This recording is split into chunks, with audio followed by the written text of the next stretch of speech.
Olá, tudo bem? Se você ainda não me conhece, muito prazer. Eu sou o Hafner, falo aqui de Lisboa, Portugal. Seja bem-vindo, seja bem-vinda ao canal O Voo da Coruja.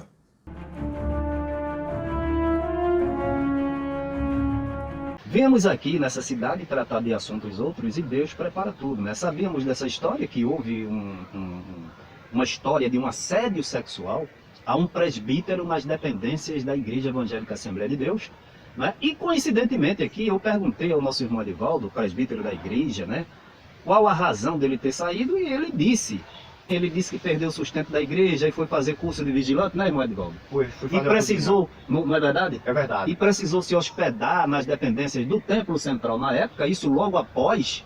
E a Bíblia diz, né, irmãos, que não fica nada encoberto sem que não seja revelado. Então, hoje aqui, eu fui surpreendido de estar diante do presbítero que foi assediado, molestado, não foi assediado, molestado sexualmente por outro presbítero dentro das dependências do Templo Central, onde ele afirma aqui que esse presbítero era parente do atual gestor da Igreja Evangélica Assembleia de Deus. Deus deu esse pastor a gente. Indo para Recife, fazer um curso, né, uma reciclagem na Nordeste. Então eu precisei de pernoitar lá no Templo Central. Como eu ainda estava um obreiro ativo, apresentei minhas credencial e eles me deram para me pernoitar lá. Só que durante a noite, quando eu estava dormindo, um camarada que é cunhado do pastor Ailton, casado com a irmã dele. Quando foi à noite, eu cansado depois de um grande exercício na Nordeste, ele entrou no meu quarto onde eu estava dormindo e quando eu me acordei, esse cara estava me bulhando. Eu peguei sobre o braço dele, acendi a lâmpada e perguntei quem era ele. Não sei se é verdade, ele falou. Ele disse que o nome dele era Alberes, tá entendendo? Que inclusive ele era presbítero da igreja e nessa época ele era responsável às chaves todinha do Templo Central. Então ainda pensei de arrastar ele até a varanda do alojamento, lá do terceiro andar, e atirei ele embaixo. Mas eu pensei que isso ia causar muitos danos na igreja e a minha pessoa também. Então resolvi não fazer isso. Mandei um dos porteiros que trabalhava embaixo fazer um registro para mim dessa ocorrência. No dia seguinte eu comuniquei ao pastor, a um presbítero, um irmão lá que eu não estou lembrado o nome dele. Ele encaminhou o pastor.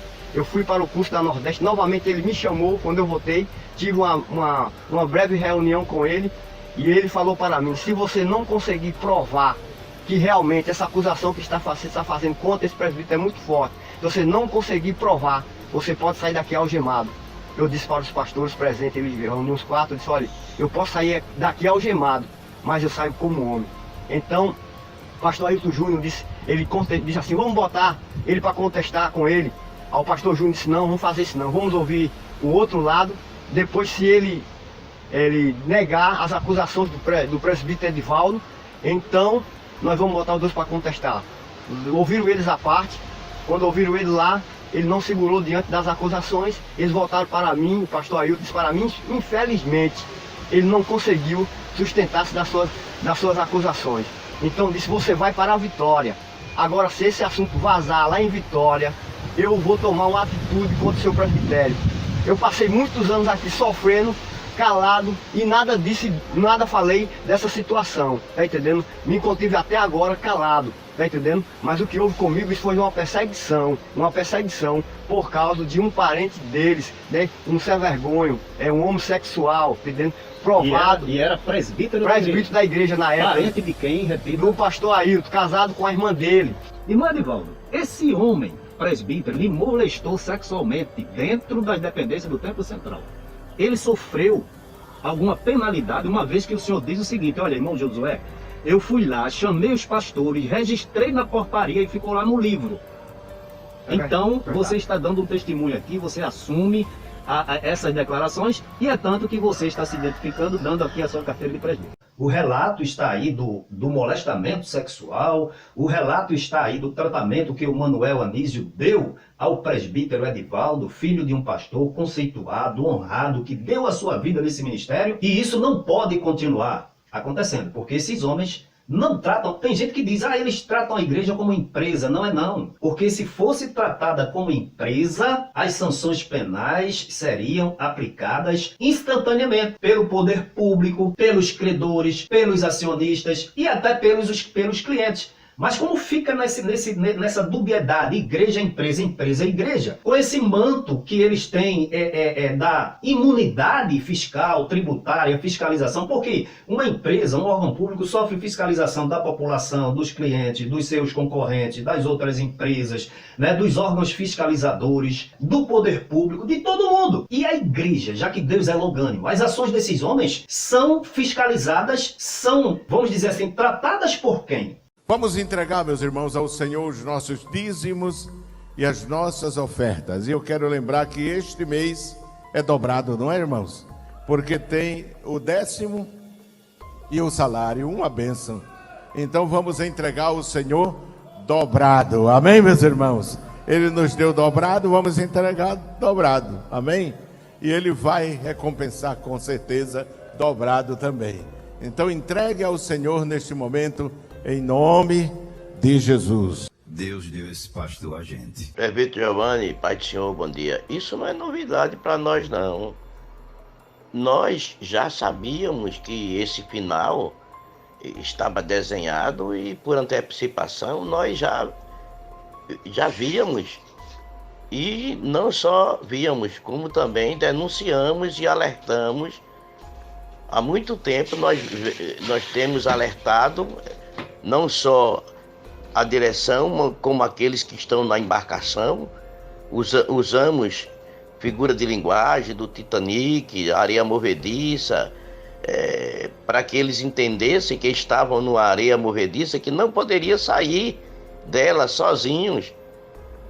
Tinha que pedir ajuda, clemência, estender as mãos. Eles não quiseram, presbítero Giovanni, eles não quiseram. Eles recusaram a ajuda de Deus e a nossa. Então, está aí o resultado, a consequência da desobediência. Vai falir, o sistema está falido, não tem mais sustentação. Essas coisas abomináveis vão ter que trabalhar para ganhar o pão de cada dia. Então vai comer ovo, sardinha, como já foi dito aí pelo um pastorzinho aí deles, do sistema. Porque ó, a folha de pagamento dos funcionários, se eu não depositar, eu pago multa. Então essa aí é prioridade. Mas já de obreiros, amados, se não tiver, comprem sardinha para almoçar esses dias, compre ovo, resumam as contas, veja as despesas, porque o negócio tá feio. E seu S. Ribeiro, ele aguarde, que o dele vai chegar também. Petrolina não vai patrocinar, os irmãos de Petrolina, Elci Ribeiro, não vai patrocinar essa desavença, patrocinar esse ódio, esse rancor, essa arrogância, essa soberba, essa ignorância, essa inimizade com a tua família, Elci Ribeiro. Eles morreram, mas eu devo respeitar a memória da minha mãe, a memória do meu pai, a memória dos meus pastores e os meus pastores que estão hoje vivos, né, e me acompanham, principalmente aquele que Deus levantou para apacentar a minha alma nesse tempo, o pastor Ailton José Alves. Deus deu esse pastor a gente. Te prepara, porque não vai, os irmãos de Petrolina vai fechar a mão, e quando fechar a mão, o sistema ailtiano vai cair por terra. Não vai ter mais os patrocinadores. Os velhinhos já deixaram de bancar essa luxúria de vocês. Vocês vão parar de andar de Hilux. Eu trabalhei numa cidade 10 anos. Hoje eu passo de caminhoneta lá. De Hilux, né? Como é? Hilux. Vocês vão parar de ter carro blindado, ter segurança armada, escolta armada. Vocês vão parar. A não ser que vocês gastem o que vocês roubaram da igreja ao longo dos anos, né? A não ser que vocês botem para fora para manter o mesmo padrão de vida. Mas vocês sabem que isso não condiz com a realidade. Vocês têm que devolver, fazer feito Zaqueu, devolver ou então tomar a atitude do jovem rico, sair triste de perto de Jesus, vai gastar com os porcos, com as bolotas de porcos, vai gastar com as prostitutas, depois vocês padecerão de fome espiritual. Tá bom? Esse recado, presbítero Giovanni, pode divulgar esse áudio. É do presbítero aqui, Eduardo Cândido. Transformaram a instituição respeitada, a Assembleia de Deus, de há muitos anos, transformaram no covil de ladrões e salteadores. Transformaram num curral eleitoral, num reduto de político. E aí está o resultado. Os irmãos que querem morar no céu, os irmãos, as irmãs que têm o nome escrito no livro da vida, não vai patrocinar com dízimos e oferta esse sistema perverso, caótico, do mal. Não vai, porque Deus vai instruir as irmãs e os irmãos para onde levar suas ofertinhas e seu dízimo, tá certo? Esse sistema perverso vai cair, em nome de Jesus.